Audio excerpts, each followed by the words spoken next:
All right, I'm gonna share another video of this is not a couple, this is a single person. I believe she's single, but an individual that says that she lives happier in Greece than in the US. Much happier.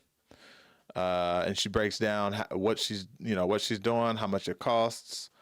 And before I get started, I just want to pose the question: would y'all really be willing to leave the country, the United States, to go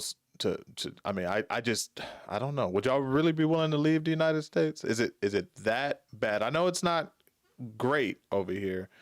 I've traveled quite a bit in my adult life, and I can't honestly say that I can find even an area that I'd be willing to just uproot my entire family for. But that could just be an individual thing for me. Yeah, to me personally, I'd rather just grind it out right here, figure it out here, and create the life for myself here, rather than leave to a whole nother country that may end up being the same. But let's hear her break it down. Y'all let me know what y'all think on that question though, all right? It's Ricky Rich with Black Primacy. Please don't forget to like, comment, subscribe, and turn on your notifications.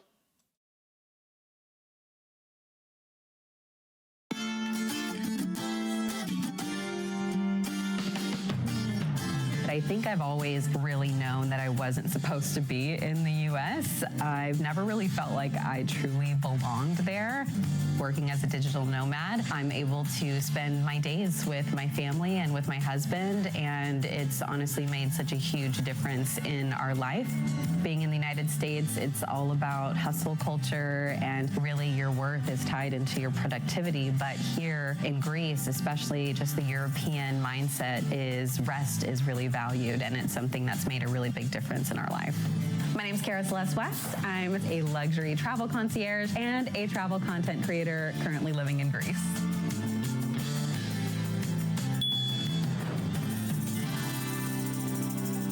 Okay, so it looks like she is not single. So let me correct myself. So making 136 grand for herself, I would assume her husband or spouse is making some money too. So it looks like this would be a less than average situation, but let's see.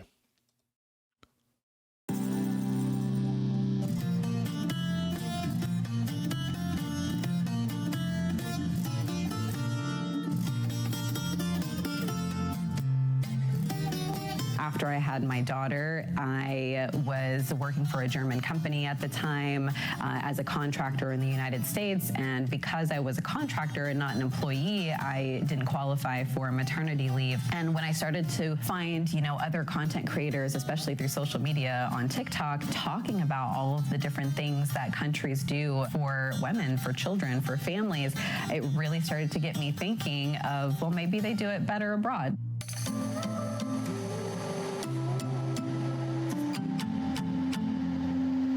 My husband was actually a restaurant manager, and I worked in the travel industry.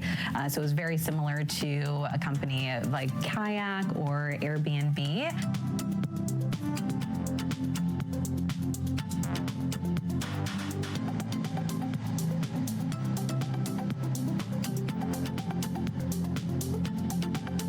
In the travel industry full-time and also being able to be a travel content creator has been an absolute dream job for us, and I wouldn't have it any other way. So June was an interesting month for us because we had a lot of unexpected expenses. We did know the application fees that we were going to need to pay for the digital nomad visa, but because we also wanted to make sure. So let's take a look at this real quick. I'll back it up so we don't lose track of what she was saying. I'll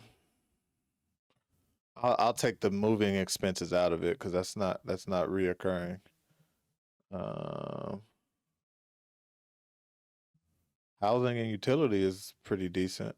I mean, $1,500 for everything. Food is high. I mean, I guess they got a kid too. Credit card is high. I wonder if that has anything to do with moving. Probably not. $450 discretionary.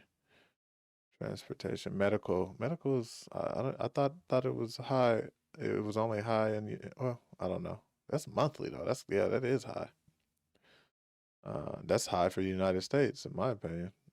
But they are, you know what they are, or at least she is. She is. She's and I guess small business owner, so she has to pay out of pocket. So that makes sense then. That could be low then for them. Um, so far though, I'm not really seeing anything that's. I mean, we'll see. We'll see. When she said much happier, I just thought it was. I immediately thought like it's a better financial move.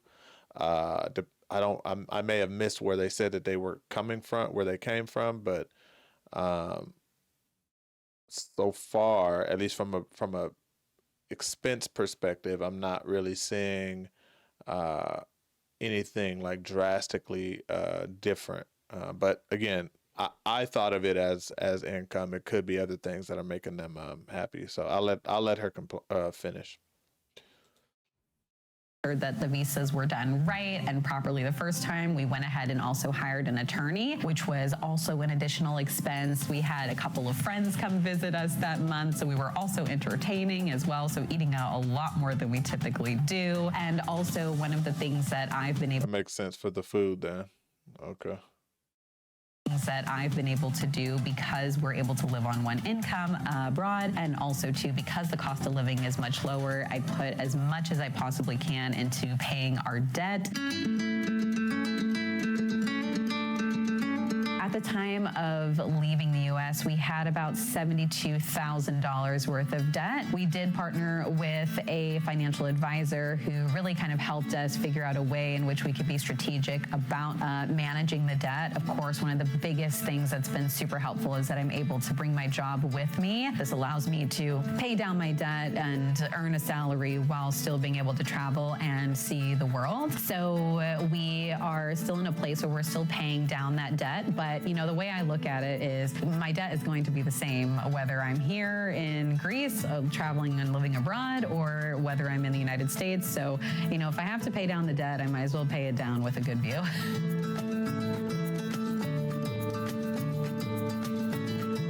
By the end of this year, we will have been able to pay down a little over $20,000, and we're going to continue to keep chipping away at it.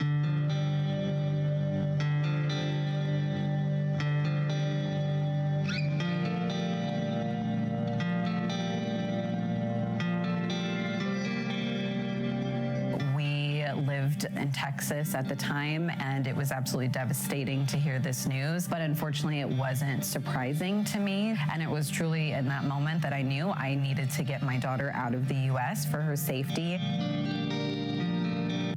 And that's fair. So that there it is.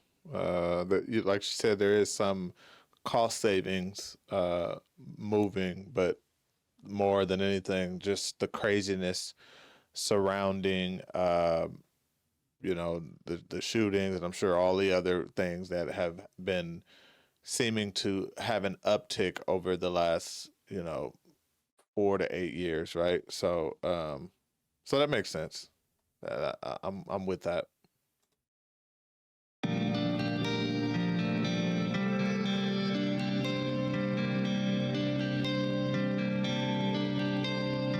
I took the idea to my husband. I said, look, this is a 3-month program that we could do. We could test this out, see if this is something that we could see ourselves doing. My husband was definitely very hesitant about the idea to live abroad. I think we're only like a month in, and we were on the train on our way from central Portugal to Lisbon, which is about a 45-minute train ride. And I said, I really love our life here. And he said, me too. And so we kind of looked at each other and said, I think we're gonna sell everything. And he was completely on board.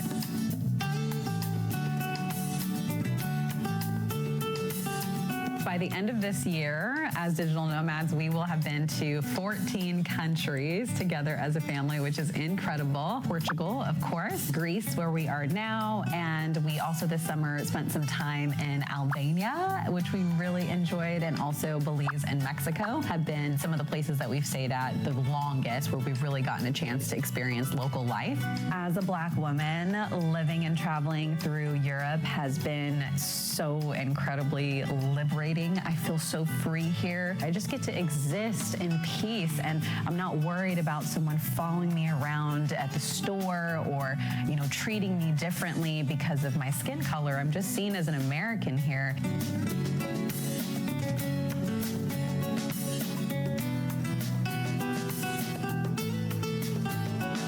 One of the biggest reasons we decided on Greece was because their digital nomad visa process was much more convenient for us. We could actually apply for our residency visa from within Greece. So that digital nomad residency visa allowed us 2 years in the country. And we could also stay in Greece while our paperwork was processing. We were also able to apply digitally. We hired an attorney because all of the paperwork has to be translated. It made it so much easier to have assistance.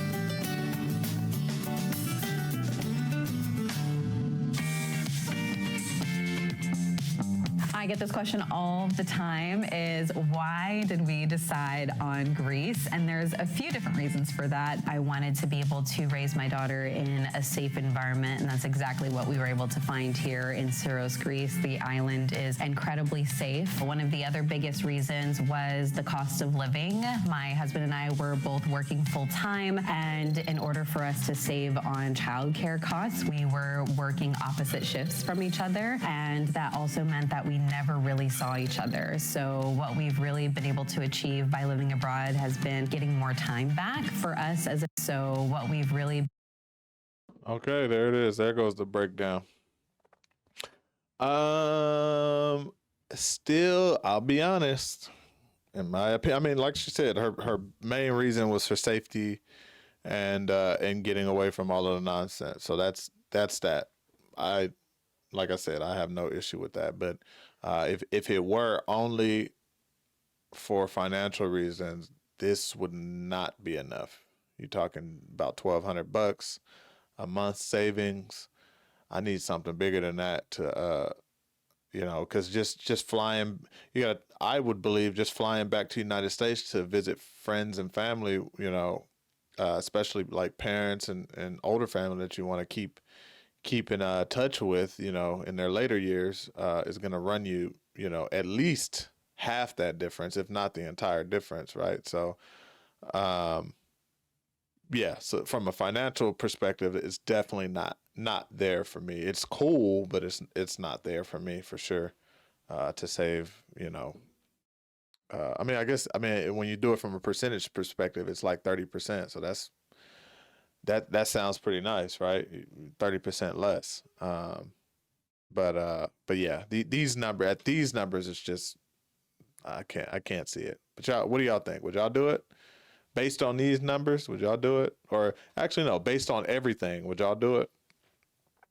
I am someone who, yes, I am, I am concerned about certain aspects of safety, but not to a point where again, I would want to leave just yet, but that could change. Who knows?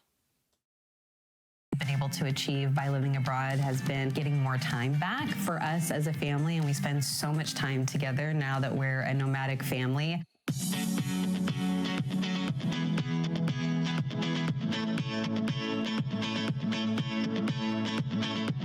We can afford to live on one income, which has been the biggest change for our family, to be able to spend more time with each other, to just have a slower pace of life. And also, this is amazing for my daughter to have so much time with her father, and, for him to have that time as a dad that most dads don't get a chance to do. I feel like when we were living in the U.S., even though we're making more money, we still felt like we were living paycheck to paycheck. And we just couldn't enjoy enjoy the little things. But once we came here to Greece and just to many other countries in Europe, we were able to afford those little luxuries, just going to take a stroll and getting some gelato, or, having some coffee at a cafe, take a really inexpensive ferry to another island for a day trip. It's been tough having to miss, big moments with our family, whether it be birthdays or holidays. But honestly, I would give everything in order for us to be able to live this lifestyle. One of the things that I'm really looking forward to now that we have really found a home here in Greece is being able to grow our family. And although I did have a really positive experience in the United States with my pregnancy, with my delivery, I know that it's going to be an even better experience birthing abroad. And I'm really excited for that. I can honestly say I don't feel like we'll ever move back to the U.S. permanently. It is truly such a more fulfilling, more richer life abroad. The experiences that we've been able to have as a family abroad, just being able to see the world, to meet new people, to experience a new language, cultures, traditions, is just so special and something that we aren't really exposed to enough in the United States. So while I know that we won't be nomadic forever, I definitely know that our home is outside of the U.S. That's cool. I'm not mad at it. I'm not mad. It looks fun. Looks like they're enjoying themselves. I'll never judge. I don't like to really judge people. Period. But definitely not people who seem to be happy and doing their thing. Um, could y'all do it though? I still pose that question. Would y'all do it if y'all could? I would. I think if I could, I don't know. I would prefer like 3 months, 3 month stints in certain places. Um, I know that'd be tougher to do with kids because they still have to go to school. So there's that. Um, I don't know. This would really be tough. This would really be tough. If if if I this would really be tough. I prefer just to travel and then come back home and be around my family. I think that's it in a nutshell. Even if I can, do it between schooling for kids. If I had kids, I would, do it between schooling, um, and off times and stuff like that. Be gone for a month, maybe a couple months if it fits, or a few weeks, and just go to different places and just be, several times a year. I think I'm gonna get that, be better off for me personally doing that than just being completely abroad and just gone, being, nomad for a certain amount of time, like she explained, and then eventually landing somewhere permanently. Yeah, I don't know. Maybe in my later years, I'd definitely be gone and just, probably be out of here. But not right now. There's still a lot to do, a lot of change to make, a lot of. I think that might be another thing is there's a lot of change that I want to make within the Black community here in the United States that it'd be kind of hard for me to continue making that change uh, abroad. You know, so um, yeah, that it'd be tough. It's a tough answer. It's a tough answer on my part. But y'all let me know what y'all think. I don't like the I will say I don't like the idea in general of people leaving simply because because they can't make it here. I believe these folks seem like they are able to make it, but there's a lot of people that I've seen like talk about leaving and going places just because it's too hard to make it here, and to each his own. But I think just my entire life has always been like wanting to conquer those types of feelings and challenges. That was the number one thing that thrived me to like finish school and go all the way through a master's program because school was always, difficult for me as a child or as a young person because it just was boring. It's not, a serious like entrepreneur at heart. Like I don't do well in in boxed in situations like sitting at a regular job and just doing the same thing over and over every day. And that's what I got out of school growing up. So it was very hard for me to to stay focused in those types of areas, or it is very hard for me to stay focused in those types of areas. So for me, the biggest challenge and one of the biggest accomplishments in my life was finishing my education, not because of the piece of paper that I haven't looked at in years, but because it signified for me and my personal self, like conquering that challenge. And so that same feeling is applied whenever I feel like it's getting tough out here in the United States, whether that be emotionally, financially, physically, just tough to manage out here. That I don't want to run from uh from my struggles. I personally would like to meet it head on and conquer it. And that's, like I said, to each his own. Not saying that that's better or worse than anyone else who may just want to get up out of here. Because I could find myself fighting the good fight for the rest of my life and never having the type of life uh, that we heard here or that I even envision having in the future, right? And then for what, right? So there's pros and cons to both sides of thinking, but um, yeah, this was good. This was good. I like this. I like sharing these types of kind of thought provoking things, um, and especially when it comes to people deciding to just pack up and do things that emotionally I believe are very tough to do. But she said she would trade it all in. She would trade in family time and being close to people that she knows and stuff like that for the life that she's living now. So that's congrats to them. I'm happy for them. That's excellent. But y'all let me know what y'all think. All right. It's Ricky Rich with Black Primacy. Please don't forget to like, comment, subscribe, and turn on your notifications.